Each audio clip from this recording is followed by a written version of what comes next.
टाशी दिलेक नमस्ते। मैं तेंजिन पेल्जोर आप सभी का तिब्बत टीवी के हिंदी प्रसारण में स्वागत करता हूं। सबसे पहले हमारे सभी दर्शकों को दशहरा विजयदशमी की बहुत बहुत बधाई देता हूं। आगे हम आपको इस हफ्ता के प्रमुख खबर प्रस्तुत करेंगे। परम पावन दलाई लामा जी का युवा शांति निर्माताओं के साथ करुणा, शिक्षा एवं समता विषय पर संवाद। परम पावन दलाई लामा जी का फोरम 2000 सम्मेलन की 25वीं वर्षगांठ पर वीडियो संदेश। परम पावन दलाई लामा जी ने नोबेल शांति विजेताओं को बधाई दी। सिक्योंग पेम्पा त्सिरिंग ने जापान के नवनिर्वाचित प्रधानमंत्री किशिदा फूमियो को बधाई दी। सिक्योंग पेम्पा त्सिरिंग का भारत स्थित विभिन्न तिब्बती स्कूलों के प्रमुखों के साथ विशेष बैठक। निर्वासित तिब्बती सांसद के नवनिर्वाचित अध्यक्ष खेम्पो सोनम तेम्फेल और उप अध्यक्ष डोल्मा त्सिरिंग ने शपथ ली। 17वां निर्वासित तिब्बती सांसद के पहले सत्र में तिब्बत मुद्दे की शांतिपूर्ण समाधान पर संकल्प प्रस्ताव। तिब्बती युवा कांग्रेस ने हिमाचल प्रदेश के राज्यपाल राजेंद्र विश्वनाथ आर्लेकर तथा सिक्योंग पेम्पा त्सिरिंग को सम्मान। अब सुनिए समाचार विस्तार से।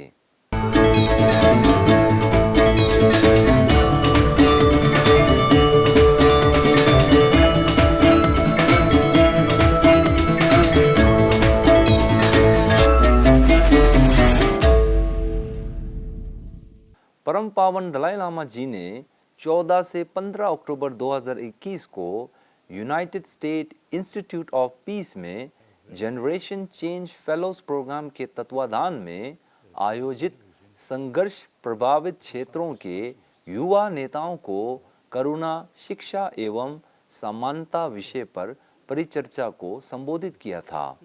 संवाद से पूर्व में परम पावन दलाई लामा जी ने सभी प्रतिभागियों का टाशी दिलेक के साथ स्वागत किया।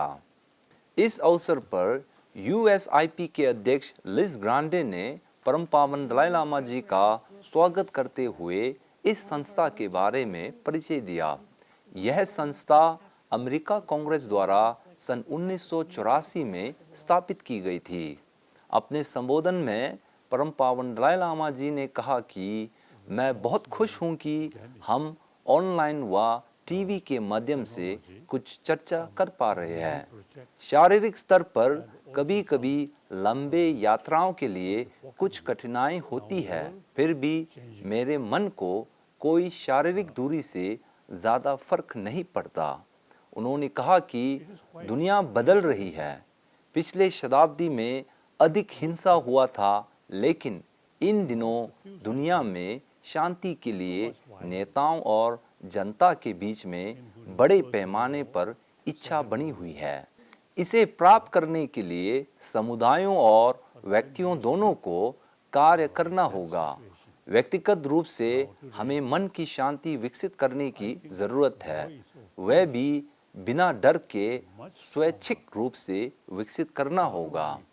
आज हमारे पास उन्नत हथियार व्यवस्था है जिसे उपयोग करने से बेहद विनाशकारी परिणाम होगा। इसलिए हमें दुनिया में शांति कायम करना चाहिए। इसी प्रकार 9 से 10 अक्टूबर 2021 को परम पावन दलाई लामा जी ने ताइवानी बौद्धों की समूह को 2 दिवसीय प्रवचन दिया था। गत 10 से 12 अक्टूबर 2021 को चेक गणराज्य स्थित फोरम 2000 प्रतिष्ठान ने 25वां फोरम 2000 सम्मेलन का ऑनलाइन के माध्यम से आयोजित किया था।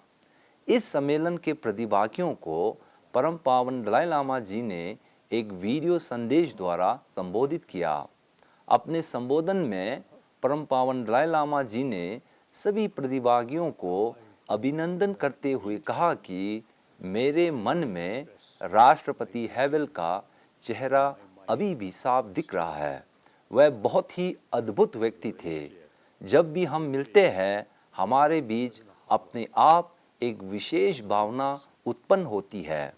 एक इंसान के रूप में राष्ट्रपति हैवेल हमारे बीच नहीं है, परंतु उनकी दयालुता और पूरी दुनिया की कल्याण पर विचार आज के समय में बहुत प्रासंगिक है। मैं राष्ट्रपति हैवेल का एक भरोसेमंद दोस्त हूँ। Now Havel, as a person, no longer, but his idea, his commitment. Every people who respect him, who love him, have the responsibility to carry, his ideas, his loving kindness. World need that. परम पावन दलाई लामा जी ने अपने एक संदेश में Nobel समिति द्वारा घोषित इस वर्ष की नोबेल शांति पुरस्कार के विजेताओं मारिया रेसा और डिमिट्री मारातोव को बधाई दी। अपने पत्र में परम पावन दलाई लामा जी ने कहा कि मुझे ये जानकर बहुत खुशी हुई कि इस वर्ष की नोबेल शांति पुरस्कार 2 पत्रकारों को अपने देश फिलीपीन और रूस में अभिव्यक्ति की स्वतंत्रता और प्रेस की स्वतंत्रता की रक्षा करने की प्रयासों के लिए सम्मानित किया गया है। उन्हें नोबेल समिति ने दुनिया भर में रह रहे पत्रकारों के प्रतिनिधियों के रूप में सम्मानित किया है, जिन्होंने चुनौतीपूर्ण परिस्थितियों में इस आदर्श के लिए खड़े होने में खुद को जोखिम में डाला है। मैं उनके द्वारा अपने कार्यों में साहस दिखाने के लिए सराहना करता हूँ। केंद्रीय तिब्बती प्रशासन के सिक्योंग पेम्पा त्सिरिंग ने अपने एक संदेश में जापान के नवनिर्वाचित प्रधानमंत्री किशिदा फूमियो को चुनावी जीत की बधाई दी। अपने संदेश में सिक्योंग ने कहा कि तिब्बती लोगों की दिल में जापान के लिए विशेष स्थान रहा है। हमें याद है कि जापान वह पहला देश है जिन्होंने परम पावन दलाई लामा जी को निर्वासन में पहुंचने के बाद पहली बार सन 1976 में विदेशी यात्रा के लिए उनका स्वागत किया था। उन्होंने जापान सरकार और जापान के लोगों द्वारा तिब्बत के समर्थन में सबसे बड़ा संसदीय समूह स्थापित करने के लिए आभार प्रकट की। इस बधाई संदेश को जापान तिब्बत कार्यालय के प्रतिनिधि श्री त्सावांग ग्याल्पो आर्या और तिब्बत पर जापानी संसदीय समूह के महासचिव नगाओ तकाशी ने प्रस्तुत की। सिक्योंग पेम्पा त्सिरिंग ने भारत स्थित विभिन्न तिब्बती स्कूलों जैसे Tibetan homes foundation, Tibetan children village और संबुडा टिबेटन स्कूल सोसाइटी के प्रमुखों के साथ विशेष बैठक आयोजित किया था। अपने संबोधन में सिक्योंग ने इस विशेष बैठक की उद्देश्य के बारे में जानकारी देते हुए कहा कि तिब्बती शिक्षा प्रणाली के इतिहास में यह एक गंभीर समय है जहां हमें कुछ महत्वपूर्ण निर्णय लेने की ज़रूरत है। यदि ये बैठक सफल होती है तो इससे भविष्य में तिब्बती विद्यार्थियों की शिक्षा के लिए बहुत लाभ सिद्ध होगा। इस बैठक में स्कूल प्रमुखों द्वारा दिए गए सुझावों जैसे तिब्बती स्कूलों के विलय, केंद्रीय तिब्बती स्कूल प्रशासन को संबुडा टिबेटन स्कूल सोसाइटी में ट्रांसफ़र करना, तिब्बती स्कूलों में तिब्बती बच्चों के नामांकन के साथ साथ विभिन्न स्कूलों की शिक्षकों का दूसरों के लिए सहयोग जैसे अनेक विषयों पर चर्चा हुआ था। गत 8 अक्टूबर 2021 को 17वां निर्वासित तिब्बती संसद के सदस्यों ने अस्थायी स्पीकर दावा त्सिरिंग के समक्ष शपथ लिया था। सांसदों का शपथ ग्रहण समारोह के बाद तिब्बती निर्वाचन आयोग ने तिब्बती संविधान के अनुसार अध्यक्ष और उपाध्यक्ष का चुनाव आयोजित किया था। इस चुनावी प्रक्रिया में सांसदों ने बहुमत के साथ खेम्पो सोनम टेम्पल को अध्यक्ष और श्रीमती डोल्मा त्सिरिंग को उपाध्यक्ष के रूप में चुना था। इसके साथ 9 अक्टूबर 2021 को केंद्रीय तिब्बती प्रशासन के तिब्बती सर्वोच्च न्याय आयोग द्वारा आयोजित शपथ ग्रहण समारोह में अध्यक्ष खेम्पो सोनम तेम्फेल और उप अध्यक्ष डोल्मा छिरिंग का तिब्बती सर्वोच्च न्याय आयुक्त थाकपो सोनम नुरपू के समक्ष शपथ ली है। शपथ ग्रहण समारोह में सिक्योंग पेम्पा छिरिंग के साथ तिब्बती स्वायत्त निकाय के प्रमुख एवं अधिकारियों ने भाग लिया। केंद्रीय तिब्बती प्रशासन के 17वां निर्वासित तिब्बती संसद की पहला सत्र 11 से 12 अक्टूबर 2021 को 2 दिनों के लिए आयोजित किया था। संसद सत्र की अध्यक्षता स्पीकर खेम्पो सोनम तेम्फेल ने किया था। सत्र के पहले दिन में तिब्बत मुद्दे की शांतिपूर्ण समाधान, मानव अधिकारों की बहाली, तिब्बत के पर्यावरण संकट तथा निर्वासन में तिब्बती लोगों की कल्याण की देखभाल करने के लिए संकल्प लिया है। इस प्रकार दूसरे दिन के सत्र में सांसदों ने सर्वसम्मति से परम पावन दलाई लामा जी के प्रति आभार का प्रस्ताव पारित किया था। अपने उद्घाटन भाषण में स्पीकर खेम्पो ने सभी सांसदों का अभिवादन करते हुए निर्वासित तिब्बती सांसद द्वारा तिब्बत के अंदर रह रहे तिब्बती भाइयों और बहनों की आकांक्षाओं को पूरा करने के लिए संकल्प प्रकट किए। सत्र में 8 आधिकारिक शोक एवं एकजुटता प्रस्ताव सर्वसम्मति से पारित किया गया है।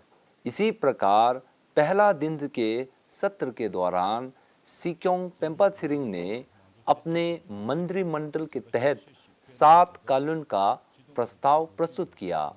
इनमें से निर्वासित तिब्बती सांसदों ने केवल 3 महिलाओं को कानून अर्थात मंत्री पद के लिए बहुमत के साथ स्वीकृति दी। मोये जाचंगा चु येंगे कलने वेतें शोंगा सदा दंडल छमदि शुआई। सिक्योंग पेम्पा छिरिंग के कशाक में कसुरग्यारी डोमा, श्रीमती थरलम डोल्मा और श्रीमती नॉर्जिन डोल्मा को कालून चुनी गई थी। तिब्बती युवा कांग्रेस के स्वर्ण जयंती समारोह के समापन कार्यक्रम को Tibetan institute of performing arts में एक सांस्कृतिक कार्यक्रम तथा रात्रि भोज के साथ आयोजित किया था। समारोह का मुख्य अतिथि हिमाचल प्रदेश के राज्यपाल माननीय राजेंद्र विश्वनाथ आर्लेकर, सम्मानित अतिथि सिक्योंग पेम्पा छिरिंग तथा विशेष अतिथि भारत तिब्बत सहयोग मंच के संस्थापक श्री इंद्रेश कुमार थे।